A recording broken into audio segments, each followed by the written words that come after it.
Jai Hind. In this lecture, we will study RAM. First, we will study basics of memory. Memory can be categorized in two types. One is primary, second one is secondary. Primary memory can further categorize into two types. One is RAM, that is random access memory, and second one is ROM, that is read-only memory. In same way, secondary memory can be categorized in two types. One is semi-random and second is serial access memory. Different example for semi-random memory are all disks. Second one is CD, third one is DVD and fourth one is HD. बच्चों serial access memory का क्या मतलब होता है? Memory में क्या होता है, डिफरेंट मेमोरी लोकेशंस होती हैं, उन मेमोरी लोकेशन में डेटा स्टोर होता है. For example there are 4 memory location. मुझे जाना है फोर्थ मेमोरी लोकेशन में, तो मैं डायरेक्टली 4 मेमोरी लोकेशन में नहीं जा पाऊंगा. पहले मुझे फर्स्ट मेमोरी लोकेशन में जाना पड़ेगा, फिर सेकंड, फिर थर्ड, फिर फोर्थ में जाना पड़ेगा. And this is known as serial access memory. And different type of examples are magnetic tape, magnetic bubble, ferrite core, CCD, that is charge coupled device. Now we will study RAM, that is random access memory. What is RAM? RAM is a type of volatile memory used in computers and devices to store data that is actively being used or processed. अब बच्चों volatile का क्या मतलब है? RAM is a volatile memory. And what is the meaning of volatile memory? RAM is volatile, meaning it loses all stored data when the power is turned off. बच्चों RAM में data store है, ये data कब तक store रहेगा? जब तक power on है. अगर पावर ऑफ कर देते हैं तो ये जो डेटा है वो रिमूव हो जाएगा. That is it is known as volatile memory. बच्चों रैम में हम both read and write operation कर सकते हैं. RAM supports both read and write operation. RAM allows both reading and writing of data. This makes it very fast for storing and retrieving information that the CPU needs during operation. RAM में both read and write operation होते हैं. And RAM is a volatile memory. जैसे power of होगी जो store data होगा वो remove हो जाएगा. बच्चों the RAM is random access memory. Random access memory का क्या मतलब है? अब बच्चों रैम में डिफरेंट मेमोरी लोकेशंस होंगी. उन डिफरेंट मेमोरी लोकेशंस में हम डेटा रीड या राइट कर सकते हैं. रैंडम एक्सेस मेमोरी में क्या होता है, हम डायरेक्टली किसी भी मेमोरी लोकेशन को सिलेक्ट कर सकते हैं. थोड़ी देर पहले हमने सीरियल एक्सेस मेमोरी पढ़ा था. सीरियल एक्सेस मेमोरी में क्या होता था, हम डायरेक्टली कोई भी मेमोरी लोकेशन सिलेक्ट नहीं कर सकते हैं, हमें एक सीक्वेंस में चलना होता है. रैंडम एक्सेस मेमोरी में क्या होता है, आप कोई भी मेमोरी लोकेशन डायरेक्टली एक्सेस कर सकते हैं. In the case of random access memory, data can be read from or written to any location in RAM without needing to access preceding data. इसका क्या मतलब है कि हम डायरेक्टली कोई भी मेमोरी लोकेशन सेलेक्ट कर सकते हैं और उसमें डेटा रीड या फिर राइट कर सकते हैं. Next one is data overwriting. Data overwriting का क्या मतलब है? फॉर एग्जांपल किसी मेमोरी लोकेशन में डेटा स्टोर है, तो उस स्टोर डेटा को हम ओवरराइट कर सकते हैं, मतलब वहां पर नया डेटा स्टोर कर सकते हैं. When new data is loaded into RAM, it override the old data, which helps maintain system performance, but means that once the system is powered on, the data is lost. अब बच्चों overwriting में क्या होता है, अगर पहले data store है तो उस डेटा को ओवरराइट करके हम नया डेटा स्टोर कर सकते हैं. पर बच्चों जैसे ही पावर ऑफ होगी, रैम वोलेटाइल होता है, जो सारे का सारा डेटा है वो लूज हो जाएगा. अब बच्चों रैम जो सपोर्ट करता है वो टेम्परेरी स्टोरेज करता है. वो कब तक करेगा? जब तक पावर ऑन है. अगर पावर ऑफ हो जाएगी तो डेटा लॉस्ट हो जाएगा. RAM is used to store data that is actively being worked on by CPU, that is Central Processing Unit, or current running application. बच्चों रैम का जर्नल डायग्राम देखते हैं. बच्चों यहाँ पर डिफरेंट सेल्स बने हैं. जैसे मैं एक सेल की बात करता हूं तो ये क्या है, बेसिक मेमोरी सेल. एक सेल में क्या होगा, 1 बिट डेटा स्टोर होगा. इसी तरह से बच्चों रैम में डिफरेंट मेमोरी लोकेशंस होंगी. For example this is first memory location, this is second, this is third, this is fourth, this is fifth. इसी तरह से रैम में डिफरेंट मेमोरी लोकेशंस हो। अब कौन सी मेमोरी लोकेशन को सिलेक्ट करना है वो कौन करता है? Address lines. ये एन क्या बताता है? Number of address lines. For example अगर नंबर ऑफ एड्रेस लाइंस है 4, 1 2 3 4। अब बच्चों इन एड्रेस लाइंस में वैल्यू क्या हो सकती है? 0 या फिर 1। एक एड्रेस लाइन में वैल्यू क्या हो सकती है? 0 या 1। तो नंबर ऑफ एड्रेस लाइंस अगर 4 हैं और एक एड्रेस लाइन की वैल्यू क्या हो सकती है? 0 या फिर 1। तो total number of memory locations कितनी होंगी? 2 to the power n memory locations होंगी। तो n क्या बताएगा? Number of address lines. तो बहुत सारी मेमोरी लोकेशंस होंगी। एक मेमोरी लोकेशन में कितना बिट डेटा स्टोर है उसको m से रिप्रेजेंट किया जाता है। फॉर एग्जांपल मैं इस मेमोरी लोकेशन को सिलेक्ट करता हूं। यहाँ पर कितने बिट डेटा स्टोर है? 1 2 3 4 5 6। 6 बिट डेटा स्टोर है।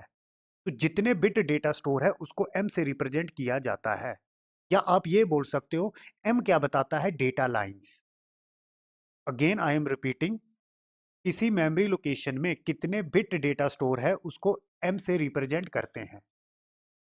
और एड्रेस लाइंस क्या बताता है? It is used to select memory locations. अब बच्चों रैम में दोनों ऑपरेशन होते हैं, रीड ऑपरेशन भी हो सकता है, राइट ऑपरेशन भी हो सकता है। फॉर एग्जांपल ये जो लाइन है ये किसके लिए यूज होगी? रीड ऑपरेशन के लिए। इसी तरह से डिफरेंट मेमोरी लोकेशन में अगर राइट ऑपरेशन करना है मतलब न्यू डेटा लिखना है तो ये लाइन यूज होगी राइट। अब बच्चों वर्ल्ड क्या है? फॉर एग्जांपल ये मेमोरी लोकेशन है, इस मेमोरी लोकेशन में m बिट डेटा स्टोर है। तो वर्ड क्या होता है? It is a collection of different bits is known as word. The collection of different bits is known as word. For example ये memory location select की है। अब यहाँ पर डिफरेंट बिट हैं, 1 2 3 4 5।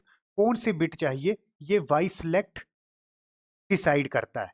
फॉर एग्जांपल इस टाइम यहाँ पर है तो ये बिट सिलेक्ट होगी। इसी तरह से इस लाइन को मैं आगे ले जाता हूँ तो ये बिट सिलेक्ट होगी। यहाँ पर मैं ले जाता हूँ इसको आगे तो ये बिट सिलेक्ट होगी।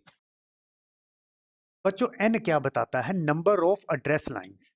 इसी तरह से n को मैं इंडायरेक्ट वे में क्या बोल सकता हूँ? With n bit address.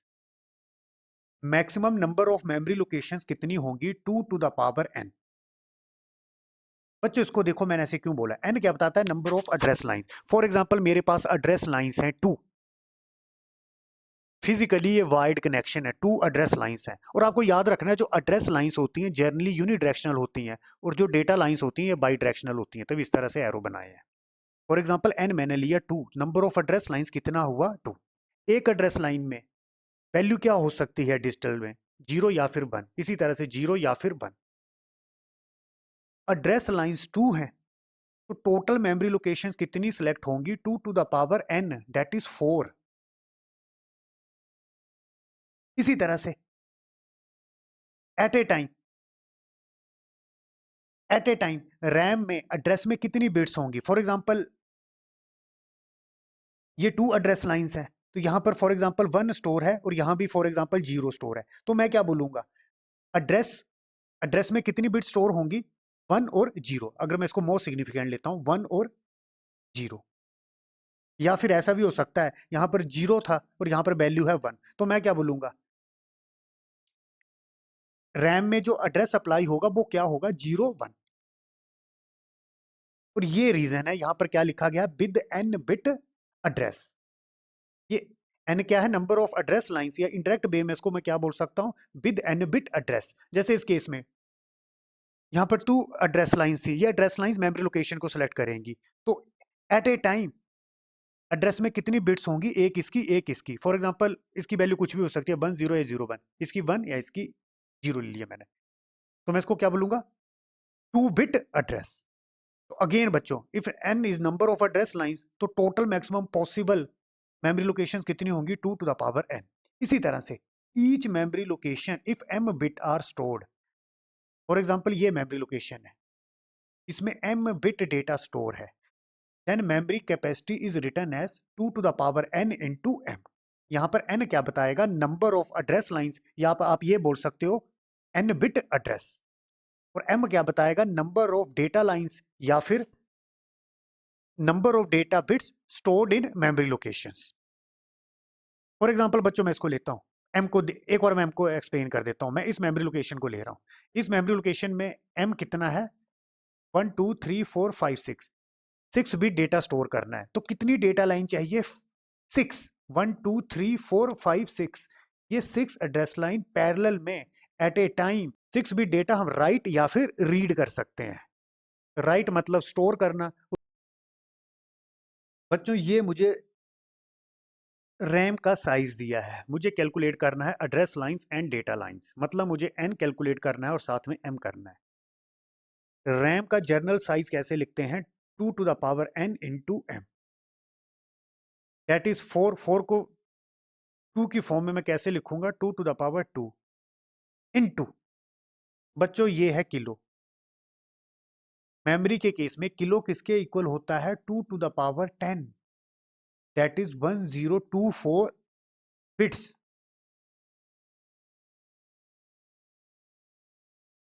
तो इसको मैं कैसे लिख सकता हूं, 2 to the power 10 into M कितना है यहाँ पर 8। बच्चों यहाँ पर बेस सेम है तो पावर ऐड हो जाएंगी, तो 2, 2 + 10 12 आ जाएगा इंटू 8। अब बच्चों इससे कंपैरिजन कर लो, नंबर ऑफ एड्रेस लाइंस कितना हुआ, n इज इक्वल टू 12। तो इस रैम में एड्रेस लाइंस कितनी है, 12। ये 12 कितनी मेमोरी लोकेशन सेलेक्ट करेंगी, 2 to the power 12। इसी तरह से 2 to the power 12 memory location है, हर एक मेमोरी लोकेशन में कितने बिट डेटा स्टोर है, that is m, that is 8। तो हर एक मेमोरी लोकेशन में कितने बिट डेटा स्टोर है, 8। या मैं क्या बोल सकता हूं, कितनी डेटा लाइंस हैं, 8। एड्रेस लाइंस हुआ 12, डेटा लाइंस हुआ 8। Are two type of RAM, one is static RAM, second one is dynamic RAM. Here I will differentiate between SRAM and DRAM. What is SRAM? Static Random Access Memory, and DRAM Dynamic Random Access Memory. अब बच्चों जो SRAM में data store होता है उसका basic element क्या होता है, एक तरह से फ्लिप फ्लॉप टाइप होता है, स्टोर्ड लाइक फ्लिप फ्लॉप, या फिर data is stored in cross coupled logic circuit. बच्चों ये जो सर्किट है ये क्या है, एक तरह की लैच है, ये फ्लिप फ्लॉप का बेसिक एलिमेंट है। लैच में क्या होता है, जैसे ये नॉट गेट है, ये जो आउटपुट है सेकंड नॉट गेट के लिए एज इनपुट ऑपरेट करेगी, इसी तरह से इस नॉट गेट की आउटपुट इसके लिए एज ए इनपुट ऑपरेट करेगी, and this is also known as cross coupled logic circuit. तो एस रैम के केस में जो डेटा स्टोर होगा वो किस तरह से होगा, लाइक लैच और फ्लिप फ्लॉप। अब बच्चों डी रैम में क्या होता है, फॉर एग्जाम्पल बच्चों ये मैंने लिया MOS transistor, for example this is gate and this is source. अब बच्चों गेट और सोर्स के बीच में पैरासिटिक कैपेसिटेंस की फॉर्मेशन होती है, जो मैं डॉटेड लाइन से रिप्रेजेंट यहाँ पर किया है। ये कोई कैपेसिटर एक्सटर्नली नहीं लगाया है, इन दो टर्मिनल के बीच में भी कैपेसिटेंस की फॉर्मेशन हो जाती है। अब ये जो कैपेसिटर है इसकी चार्जिंग होगी या फिर डिस्चार्जिंग होगी। चार्जिंग होगी तो आप बोलोगे डेटा 1 स्टोर है, डिस्चार्जिंग होगी मतलब डेटा 0 स्टोर है। तो डी रैम का बेसिक प्रिंसिपल क्या होता है, data stored in most capacitance. SRAM is made of both BJT and MOSFET. अब बच्चों एसरैम के केस में हम ट्रांजिस्टर और मॉसफेट दोनों यूज कर सकते हैं, बट डी रैम के केस में it is made up of only MOSFET alone. D RAM के केस में केवल मॉसफेट ही यूज होते हैं। अब बच्चों एस रैम के केस में अगर 1 बिट को स्टोर करना है तो उस केस में जर्नली 6 ट्रांजिस्टर यूज होते हैं, मतलब 6 बीजेटी या फिर 6 मॉसफेट यूज होंगे।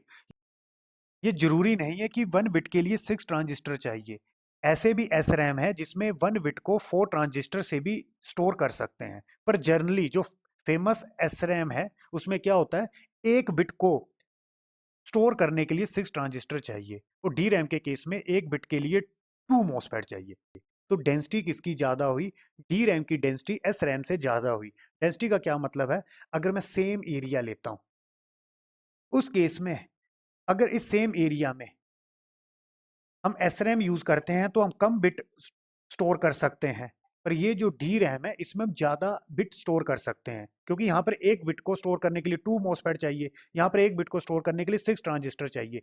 अगर हम सेम एरिया लेते हैं तो डी रैम में as comparison to S RAM हम ज्यादा कंपोनेंट यूज कर सकते हैं, डेट इज डेंसिटी ज्यादा हुई। Density mean component per unit area. और जो SRAM is faster but DRAM is a slower. SRAM में प्रॉब्लम क्या होती है? More power dissipation. पर DRAM के केस में लेस पावर डिसिपेशन होती है। मोर पावर डिसिपेशन क्यों होगी बच्चों? 6 कंपोनेंट यूज हो रहे हैं एक बिट के लिए, और यहाँ पर एक बिट के लिए 2 ही कंपोनेंट यूज हो रहे हैं, तो यहाँ पर पावर डिसिपेशन ज्यादा है, यहाँ पर पावर डिसिपेशन कम है। अब बच्चों मेन डिफरेंस क्या है? SRAM के केस में कोई रिफ्रेशिंग करने की जरूरत नहीं पड़ती, पर DRAM के केस में रिफ्रेशिंग करने की जरूरत पड़ती है। रिफ्रेशिंग का मतलब क्या होगा? जैसे ये DRAM है बच्चों, ये जो पैरासिटिक कैपेसिटर है, इसकी चार्जिंग या डिस्चार्जिंग होगी। फॉर एग्जांपल इसकी चार्जिंग हो चुकी है, मतलब इसमें चार्ज स्टोर हो चुका है, तो मैं इसमें बोलूंगा यहाँ पर है लॉजिक 1। अब बच्चों कैपेसिटर है चार्ज। अब बच्चों कैपेसिटर की क्या प्रॉब्लम होती है? अगर एक बार कैपेसिटर चार्ज हो जाता है तो ड्यू टू लीकेज अपने आप ये थोड़े टाइम बाद इंटरनली डिस्चार्ज होता रहता है। फॉर एग्जांपल यहाँ पर चार्ज हो चुका और यहाँ पर वोल्टेज है 5 वोल्ट, तो कुछ टाइम बाद क्या होगा, ये धीरे धीरे अपने आप ही इंटरनली डिस्चार्ज होता रहता है, तो ये वैल्यू कम होनी शुरू हो जाती है। For example 5 4 3 2 1। तो DRAM के केस में क्या होता है? अगर कैपेसिटर चार्ज है, फॉर एग्जांपल यहाँ पर लॉजिक 1 स्टोर है, तो लगातार कुछ टाइम बाद एक्सटर्नल सिग्नल अप्लाई करना पड़ता है कि ये लॉजिक 1 यहाँ पर मेंटेन रहे, या सिंपली कैपेसिटर चार्ज्ड रहे, तो लगातार एक्सटर्नल सिग्नल अप्लाई करना पड़ता है। तो DRAM में लगातार रिफ्रेशिंग करनी पड़ती है, SRAM में कोई रिफ्रेशिंग नहीं करनी पड़ती, and this is a main drawback of DRAM। SRAM is used in cache memory and DRAM mainly used in main memory. In the case of SRAM, memory capacity is less, and in the case of DRAM, memory capacity is more. अब बच्चों आने वाले lecture में मैं SRAM and DRAM की proper working explain करूंगा।